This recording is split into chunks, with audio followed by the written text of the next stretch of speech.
Welcome to What Came After. I'm your host, Manya Marcus. On What Came After, we'll take a look at the many ways that people's lives changed on and after the brutal massacre in Israel on October 7th, 2023.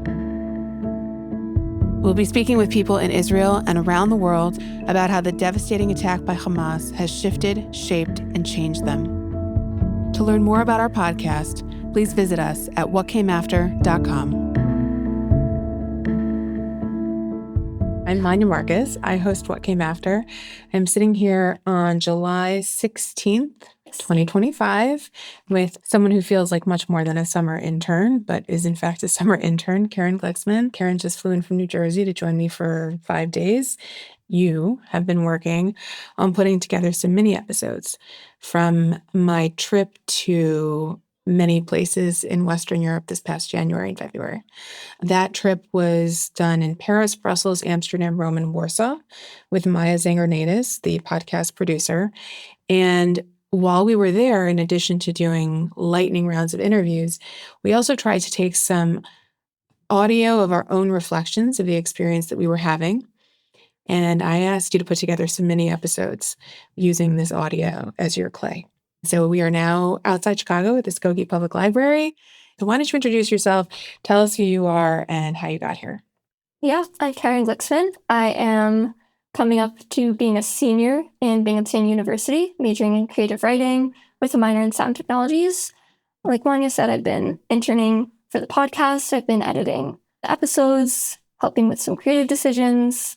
And now I'm working on these mini episodes, and I'm trying to get a sense of what the trip was like. So I arrived in Paris a day after Maya. Maya was flying in from Jerusalem. I was coming in from Chicago. I had much more jet lag to contend with. So I knew that when I met Maya at the hotel, I was going to need to probably take a nap, and she might already be revving up to see some stuff. And I think we were dealing with a lot of expectations that we would feel unsafe, and that we would be meeting people in the community who felt unsafe and vulnerable. We've had this very minor disagreement, I would say, about not how open to be with the fact that we're Jewish and you're Israeli, but how actively to clamp down on that information. Yesterday, you told me that you've been trying to leave people back in Israel voice notes kind of in the shadows because you'll be speaking Hebrew. And yesterday when we were at the Arc de Triomphe, we had a conversation and I said that if people asked us why we have recording equipment, we should have an alternate backstory for what we're doing here, because I do feel fearful of the kind of anti-Semitism that I've read about here. Yeah, I mean, I still wouldn't tell people we're doing a Zionist thing, but I also am of the opinion that, again, I think this is just like a general worldview difference, is if somebody asks me what I'm doing, I don't owe them an answer. I could just say I'm a journalist if they want to know why I have a microphone and a camera. Because I agree with you that I don't want to tell them what we're doing. I just don't feel the need to offer, yeah. What actually happened when we got there was that we saw people who were very confidently Jewish. We stayed in a neighborhood that I didn't pick on the basis of what kind of kosher establishments were available. Since we weren't going to be spending Shabbat there, we didn't need things in walking distance. And there were ample kosher options, which really spoke to the fact that life there is not on the decline necessarily. And we had a very strange and almost surreal encounter that first night when we went to a kosher restaurant and interviewed a very young server. My name is Leo. Leo. And where are you from? I'm from Paris. It was a dairy restaurant, dairy kosher. It was just us. And we started talking to this kid. So your father is Moroccan. My father was born in Morocco. My mother born in France. Mm-hmm. I born here. Orthodox, breast love, like... No, this is not a kippah. Oh. I'm not, I would say... Religious? Religious. Not, I'm here with kippah because we have a lot of people they don't know if they kosher or not kosher.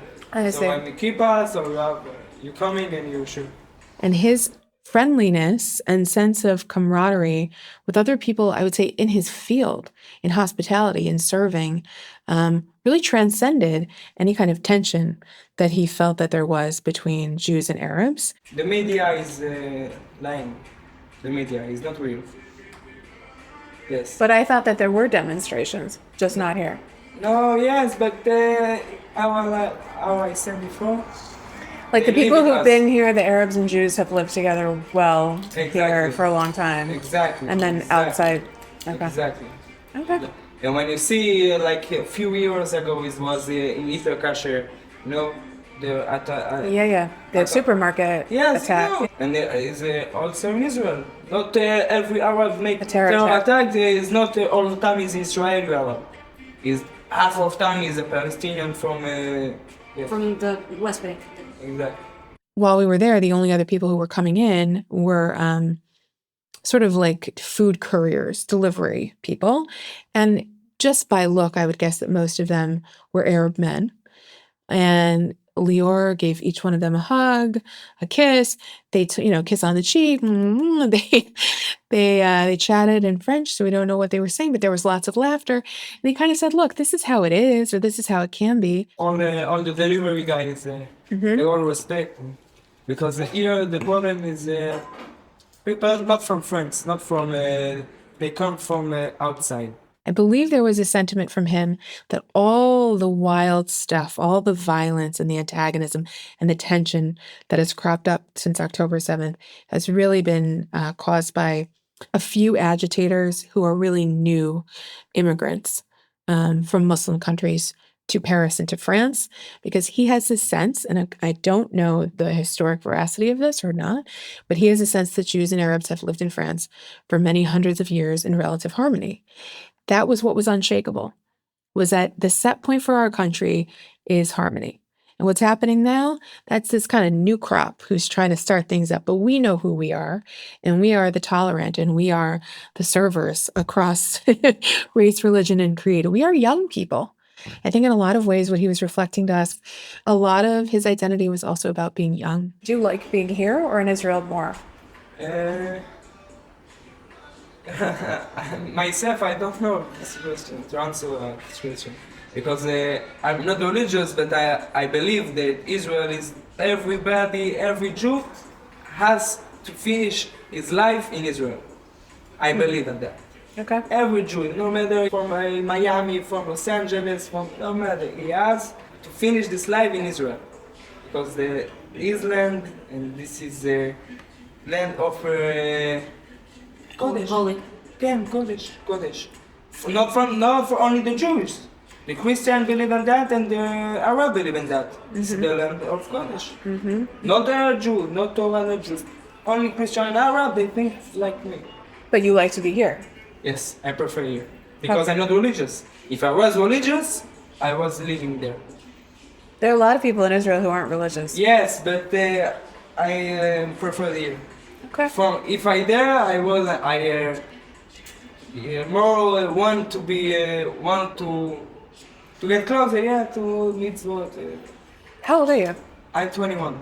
Oh, okay. So you're waiting a little. Yes, I don't have any ambition or anything to. I don't have it, so I'm here. Friends. Okay. He was sort of explaining to us, if I'm not mistaken, why it's more important for him to keep one foot in France than it is for him to become Israeli. I believe his parents or some section of his family has already made Aliyah. He is respectful of time that he spends in Israel because it feels to him like being in Israel keeps him religious. It keeps his moral center kind of engaged and activated.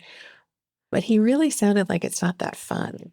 Not fun like being in Paris, does he wear the kippah all the time or just at the restaurant? Nudge, nudge, and wink, wink. What's performative? What's real?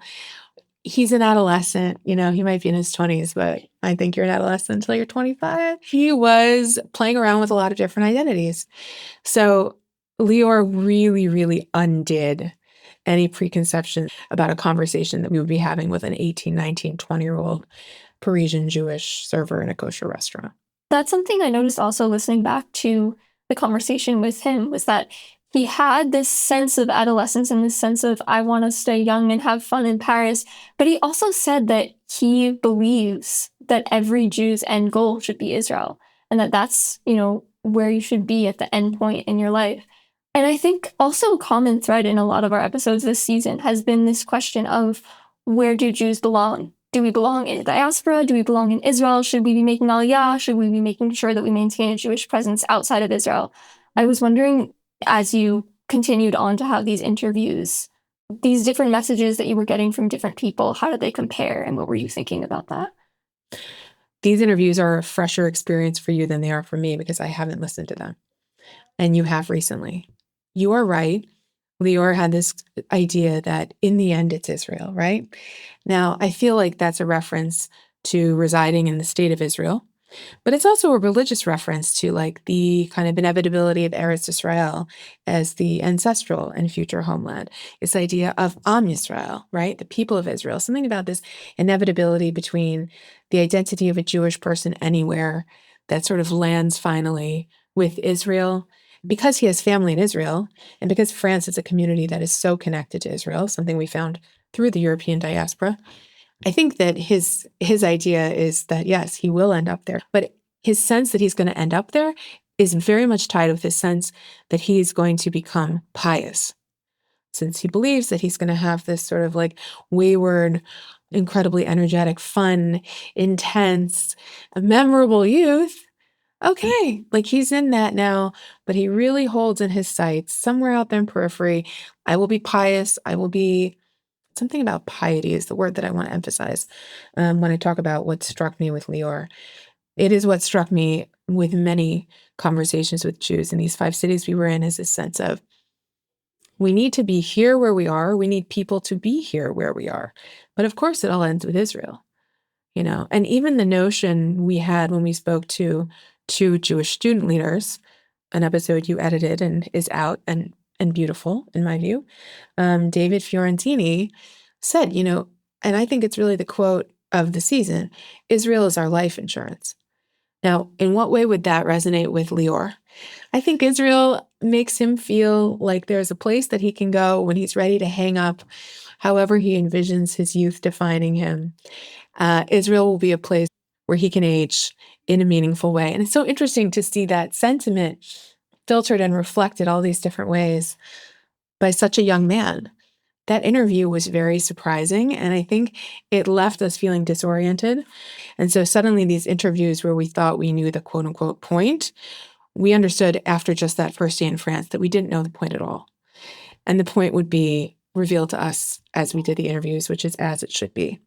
So Paris felt like a really important place to do a lot of reflecting because we had such strong expectations, because the reputation of the place in the diaspora is so powerful. And the sense is really people should leave, people are leaving, people should be afraid, people are vulnerable. Sure, there was absolutely some of that, and there was some that was not like that. So having observations from that first part of the trip seemed particularly significant. What else did you see in Paris? I know there was also Maya's story with the Baba Sali synagogue. So I believe that was the first morning. I got there in the afternoon. I rested. I think Maya was out a little bit. We had dinner. We came back. I slept longer than Maya did. Again, for her, the time difference was only an hour. For me, it was 7. And it was really most bizarre. I got up. Maya likes to daven. She likes to daven as often as she can, shachrit in the morning. And so she was davening in the lobby of the hotel. So this morning I went downstairs to the lobby and I was going to pray. And I checked which direction Jerusalem was, and it was towards the window that happened to be near me. So I started praying towards the window, and someone walked past the window and sort of waved to me, and I was going to ignore him because I don't usually engage with that kind of behavior in public. And he sort of spoke to me through the window, and he said in Hebrew, "There's a minyan." And I was like, oh, interesting. So I go outside, and it was about 7:28. And he goes, yeah, the minyan's at 7:30. And it was like a 5-minute walk away. And he takes me with him. He's holding a talit bag and with his tefillin and everything. And he starts to put on his kippah like as we walk in the door. And it's in this like basement.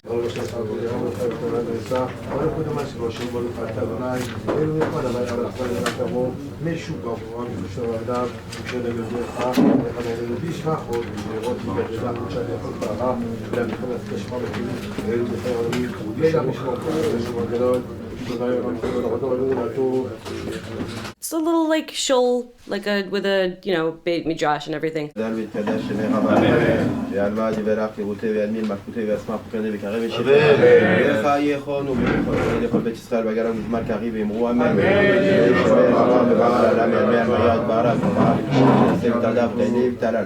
שמד יקודשה ולכולנו נהנה מכל ברכתה שרתה שמרת אבנים רתה אדם מרבי על מאה ואמרו אמן על ישראל ועל רבנן ועל תלמידון ועל כל תלמידי תלמידון להבין להזכין פורייתה כלישתה עדי וראתה עדן ודין בכל אתר ואתר יהיה לנו עליון ובחון של המיינה וחיסדה וחיי עריכי וגונן וחיי ולחמי מקודם אל הר מרשמיה והרב אמרו אמן יש של אמר רבה משמיה חיים וסלע ושוע ונחמה ושל דבר רפואה וגאולה וסליחה וכפרה ורבה והצלה לעד כל עמו ישראל ואמרו אמן עושה שלום ירומה ולחמה ויעשה שלום עלינו וכל עמו ישראל ואמרו אמן. It's like there's like 20 people there or so. The people are very kind to me. They put out the curtain for the women's section. So in Orthodox prayer, you generally pray women and men separately, and they don't usually have women at their services, but in case they do have the curtain that they can put out that makes a small women's section.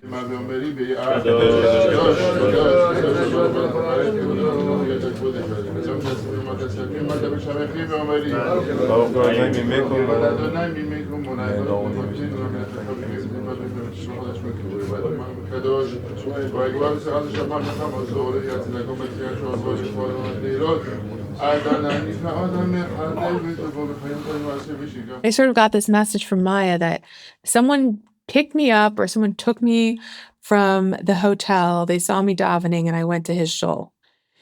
And I'm like freaking out. I was absolutely petrified.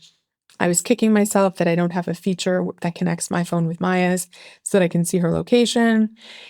And I think we were just in another stage at that point of hostage releases. I think this is when the living military women, military personnel, were being released. And I think the idea of somebody came and they took me somewhere and then radio silence for an hour, I was pretty afraid. So she had her adventure, and then I don't remember the exact sequence, but when we were in Paris, we spoke to Lior. That was not a planned interview. We had a conversation with Rabbi Emil Ackerman, who is kind of a co-rabbi with his wife of a progressive, liberal, modern Orthodox shul and Beit Midrash learning program in the heart of Paris. It's very interesting meeting him and understanding for him how being French and being Jewish are tied in his heart as the primary identity. Since October 7th, there's so much pressure in the diaspora to sort of herald the primacy of Israel, that to hear somebody who's very aware of what's happening in this moment for Jews say, no, the place that I have no other land is not Israel. I have no other land but France. That was also very surprising, and that was a scheduled interview. So we saw his shul. We went to the Marais, I believe it's the name of that quarter that's heavily Jewish. We found a delicious kosher place that had some incredible hummus and grilled vegetables, and it was all delicious. And it was so interesting to walk in, and there was such, again, this idea of youthful, right? Paris is for young people, it's for lovers. It was a very youthful, sensuous kind of vibe, like the smells were amazing. People had drinks in their hands that looked like works of art. There were posters all over. It just felt very sort of scenic in the way that I would expect a Parisian bistro to be after the dinner hour. Only a lot of the posters were hostage posters and bring them home now posters. So it was very, again, this sort of eerie coming undone of, this feels like I thought France would feel, wait, what is that? That's a bring them home now poster in French. Okay. And people are holding hands, and hummus is being ordered as hummus and not hummus, right? Like people are speaking with Israeli inflection, with Jewish education. They're ordering off this menu. And there was an energy there that was actually really resolved. I wouldn't say it was spiteful. We will not be afraid. I mean, these were bartenders with tattoos. These were bartenders who fit in as mainstream Parisians, who were making a statement by being in a place where it wasn't posters of bands, or celebrities. It was posters about releasing the hostages. It was stickers about those who had fallen on and since October 7th. And so, again, it was a little bit of dissonance, and yet, really, in the end, it did cohere. Why can't we have a space that feels modern and youthful and progressive, dare I say, that still honors the particular situation that we are in as a minority group? I think also this like conscious resilience is very Israeli. When tragedy happens in Israel, everything moves on. And from the outside, it can almost look like carelessness sometimes. But when you're in it, you really understand that it's not carelessness. It's this togetherness and this sense of we're not going to let this tragic reality stop us from living our lives and having meaningful lives. Right. But it's not to say that the tragic reality is erased. It just sits in the posters while people are also living lives. That resilience is not based on denial at all. And that's what was striking about this particular restaurant that we went to. After we were there, we walked around this neighborhood and we found, I believe there was a placard of some sort commemorating a school with Jewish students, and they were all sent away and killed. It was sort of like, oh, right here in the middle of all of this 2024 stuff is that 1944 stuff. I mean, that's the spread, not very long. Yeah. And then we spoke with Anna Veronese. Her episode is already out as we record this interview. She is a female rabbinical student seeking Orthodox smicha, so Orthodox ordination. And the conversation that we had about how she's raising her children. And if you really listen to the discussion, she hasn't really decided what she thinks is in store for her kids. Now, obviously, none of us really know. We all think we know, even though we know we don't know. And so, there's this moment of her going, well, my son didn't really like Israel, but I don't see how he can be here. But we need people here, but I don't see how he can really be here. I mean, the conversation is very much, it's not, we don't come to some conclusion, right? And I think that's where also a lot of us are anywhere in the world who are dealing with this moment in history, certainly in the diaspora, this sense of it's all still catching up. We don't know what to make of it, and we're kind of in a state of arrest. Mm-hmm. Yeah. And then we spoke with the head of Elnet. So Aryeh Ben Simon is the director of the Paris office of Elnet, which is sort of an advocacy group to build diplomatic ties between Israel and Europe. And it's all across Europe. He had been in Toulouse for this horrible, horrible shooting at the school. It sounds like it gave his life a completely different trajectory. He had been a dentist, decided he had to be in leadership and advocacy of some kind. It seems like because he had dealt with this level of trauma in his past, school shooting is such a horrifying thing. I think that because he had already had to climb out of a similar situation as people are still trying to climb out of vis-a-vis October 7th, he knew how to integrate the information that a violent tragedy was taking place. And he was able to come to conclusions that some of us haven't been able to come to yet because we're still arrested by the sort of shock and horror of this, even almost 2 years later. And he was talking about this isn't an anti-Semitism problem. He was just very organized around the idea that this is a Western problem. This is an attack on Western values. This is the problem. I think his argument was compelling, and it felt like a good capstone. Because this was a person I think his kids live in Israel. He gets what it's like on the ground there. He lived in the town in France that is known for one of the most horrifying anti-Semitic terror attacks. He was a leader in that community. He pulled himself into a whole new state of being professionally as a result of that tragedy. And I think he feels inevitably and irrevocably French. But is there anything else that you want to add, or any sort of broader ideas you want to say? Well, I'll offer the caveat that this is really several months after the trip. And I think that my memory, like everyone else's, shifts a little bit as history as our context continues to change. We're now sitting in what seems to be, I hope, the aftermath of the Israel-Iran war. Let's not give this a round two, I hope. And the way that I'm remembering the trip is now clouded by, indeed, what came after, right? I mean, that's why I chose the title of the show. There's always going to be what came after. And some of the ways now that I hear Lior speaking, that I hear Aryeh in Paris speaking, and things that we learn resonate a little bit differently now that we've gotten through this much more war and this much more human and Jewish history.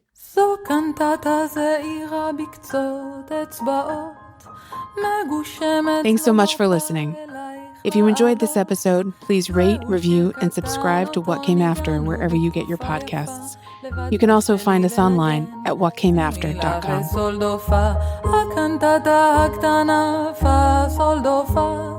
לא הייתה כה מגושמת כשהיית כאן התווים זרמו כליל בשמחת אצבעותייך לבד קשה לי לנגן שימי לך סול דופה את הלכת שברירית אל השמיים כאן נשארתי מגושמת פה סול דופה רואה אותך חייכנית ישובה על יד פסנתר מחייכת ואומרת אנגן את שירי לי שימי la si sol do fa